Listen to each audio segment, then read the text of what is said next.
की पहली तिलावत रसूलों के अमाल उसका 12वां बाब पहली आयत से 11वीं आयत तक। और उन्हीं दिनों में हेरोदिस बादशाह ने कलीसिया में से बाज़ पर हाथ डाला ताकि उन्हें सताएं, और यूहन्ना के भाई याकूब को तलवार से मार डाला। और जब देखा कि ये बात यहूदियों को पसंद आई तो पतरस को भी गिरफ्तार कर लिया।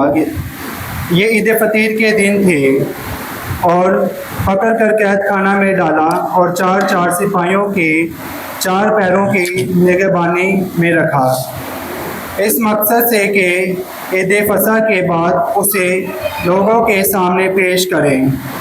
बस कैद खाना में तो पतरस की निगहबानी हो रही थी, मगर कलीसिया उसके लिए बिलावफा खुदा से दुआ कर रही थी।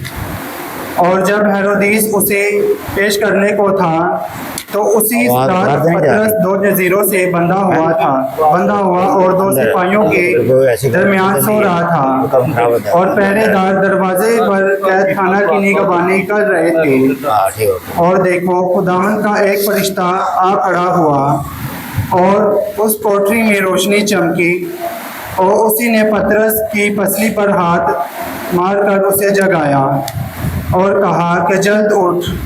तब जंजीरें उसके हाथों से गिर पड़ीं, और फरिश्ते ने उससे कहा कि कमरबंद अपनी जूती पहन, और उसने ऐसा ही किया। फिर उसने उससे कहा, अपना चोगा पहन और मेरे पीछे हो ले। वो निकलकर उसके पीछे हो लिया, मगर ना जाना कि ये जो कुछ फरिश्ते की तरफ से हो रहा है वो वाकई है, बल्कि ये समझा कि मैं रोया देख रहा हूँ। तब वो पहले और दूसरे पहरे में से निकलकर लोहे के उस फाटक तक पहुँचे जो शहर की तरफ से है। वो खुद बखुद उनके लिए खुल गया।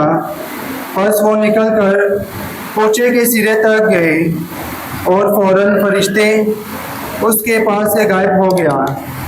तब पतरस ने होश में आकर कहा, अब मैं यकीनन जानता हूँ कि खुदावंद अपना फरिश्ता भेजा है और मुझे हेरोदिस के हाथ से छुड़ाया है, और यहूदी कौम की सारी उम्मीद खाम में कर दी है। आमीन। पाक कलाम का पढ़ा और सुना जाना हम सब के लिए बाइस बरकत हो।